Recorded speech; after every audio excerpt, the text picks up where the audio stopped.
Kenapa TikTok sering disebut sarang monyet? Berlebihan nggak sih? Atau ada benernya? Lu mungkin pernah dengar istilah ini, entah di Twitter, Reddit, atau bahkan di TikTok sendiri. Ada yang bilang ini karena isinya kebanyakan orang joget-joget nggak jelas. Ada juga yang bilang karena banyak tren absurd yang nggak masuk akal. Tapi kalau kita lihat lebih dalam, ada alasan lebih besar kenapa TikTok dapat julukan ini. Dari budaya toksik, tren berbahaya, sampai algoritma yang bikin orang makin liar. Lu siap? Kita bongkar semuanya. Julukan sarang monyet buat TikTok bukan muncul tanpa alasan. Ini lahir dari kenyataan bahwa banyak konten di TikTok yang absurd, nggak masuk akal, bahkan kadang barbar. Lu buka For Your page, yang sering muncul apa? Orang joget nggak jelas tanpa alasan yang bisa dimengerti. Live streaming NPC and joget satbor, kalau dapet gift, langsung joget-joget nggak jelas. Quotes filsafat tanpa dasar yang kelihatan bijak. Tapi kalau dipikirin lagi, sebenarnya nggak ada isinya. Tren-tren absurd yang makin lama makin aneh. Masalahnya, semakin aneh dan semakin konyol, justru makin viral. Ambil contoh joget satbor.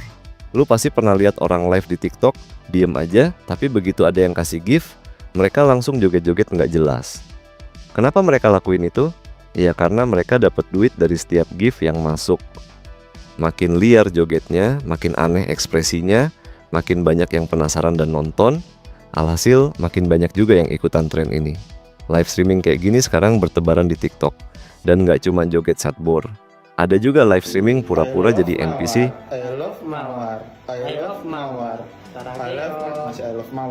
Ada juga yang live sambil makan es batu, tidur, atau bahkan bikin drama settingan buat dapet gift.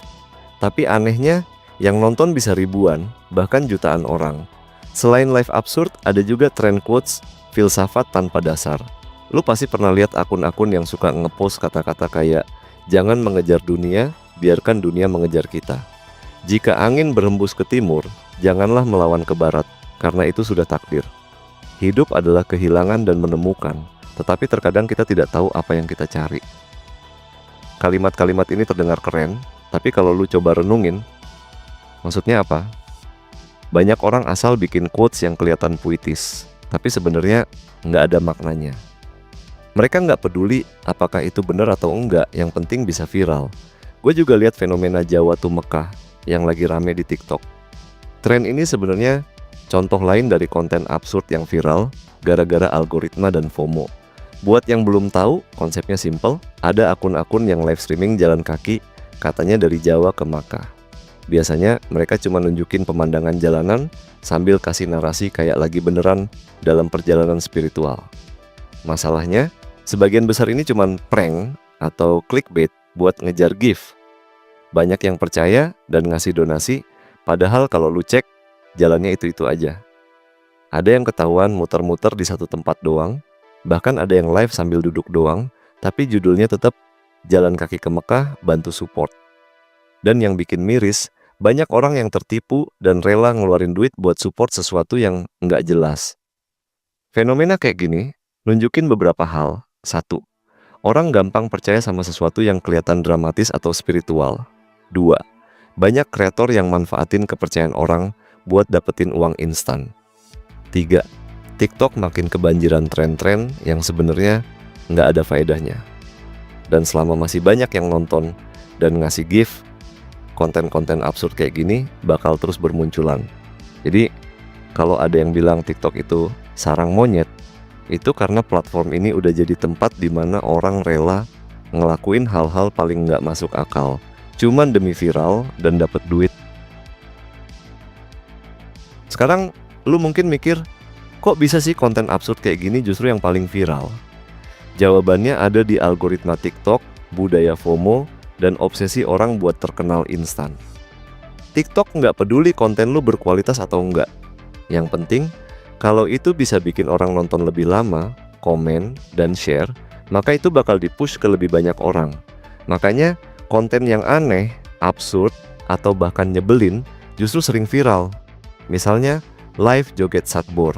Awalnya orang nonton cuman karena penasaran, ini orang kenapa sih? Tapi karena mereka terus mantengin, ketawa, atau bahkan komen nyinyir, Algoritma TikTok langsung baca itu sebagai engagement. Hasilnya, konten ini di-push ke lebih banyak orang dan tren makin menyebar. Hal yang sama juga terjadi sama quotes filsafat tanpa dasar. Ada orang yang baca dan mikir, wah keren nih, terus di-share ke teman-temannya. Ada juga yang share buat ngetawain karena kalimatnya absurd. Tapi, mau tujuannya serius atau cuma bercanda, tetap aja itu dihitung engagement oleh TikTok dan akhirnya viral. Dan ini makin parah gara-gara budaya FOMO, fear of missing out. Orang-orang di TikTok nggak mau ketinggalan tren. Kalau ada sesuatu yang viral, meskipun itu absurd, mereka tetap ikut-ikutan.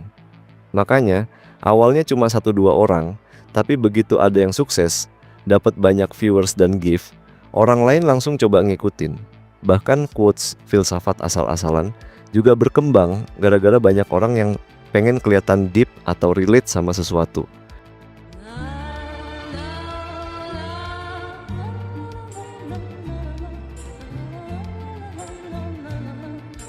Meskipun mereka sendiri nggak ngerti maksudnya, mereka tetap nge-share supaya nggak kelihatan ketinggalan zaman.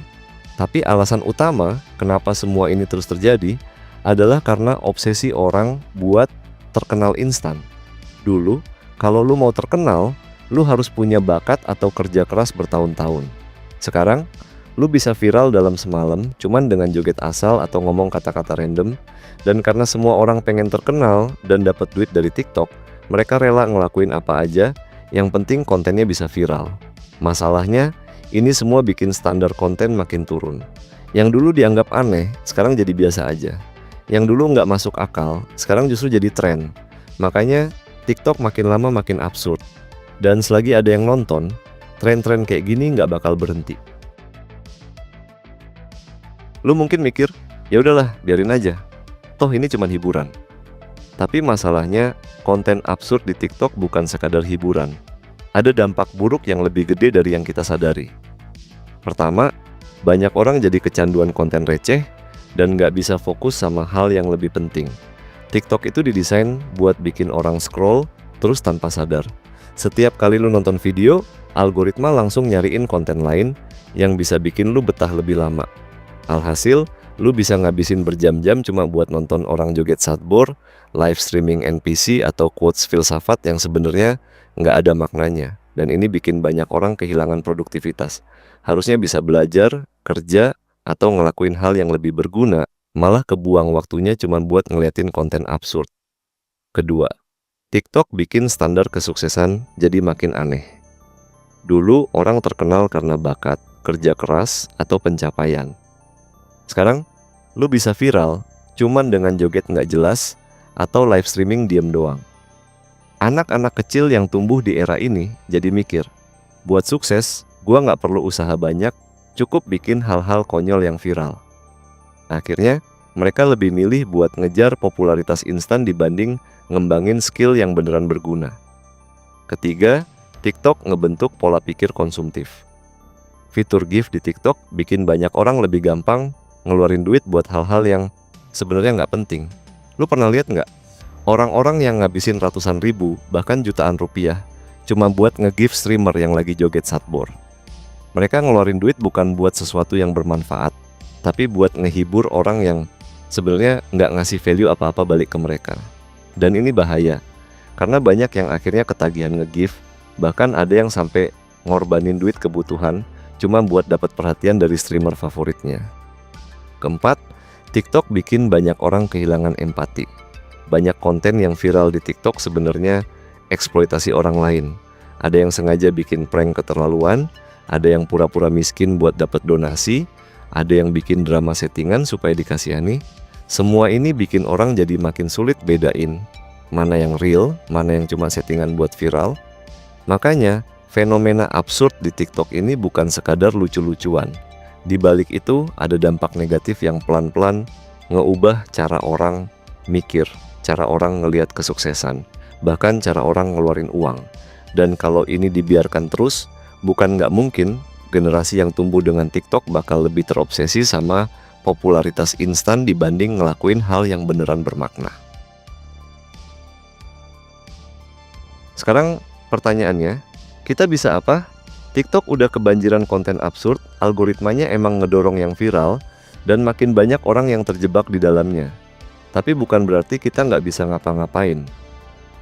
Sebelum lu pencet tombol give, tanya ke diri sendiri, apa gua bakal dapet sesuatu yang beneran berharga dari ini? Kalau jawabannya enggak, mending simpen duit lu buat hal yang lebih penting. Terakhir, pakai TikTok dengan lebih sadar. Lu nggak harus ninggalin TikTok sama sekali, tapi kontrol cara lu make aplikasi ini. Kalau lu udah mulai keasikan scroll berjam-jam tanpa sadar, coba tanya ke diri sendiri. Apa yang gua lakuin ini beneran ada manfaatnya buat gua? Karena pada akhirnya, bukan TikTok yang salah, tapi cara kita make yang bikin dampaknya jadi negatif.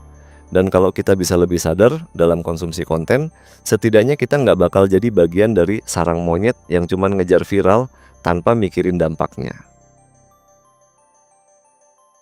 Jadi, setelah semua yang kita bahas, apa TikTok itu beneran sarang monyet atau cuma sekadar hiburan? Jawabannya tergantung dari cara kita ngeliat dan makainya.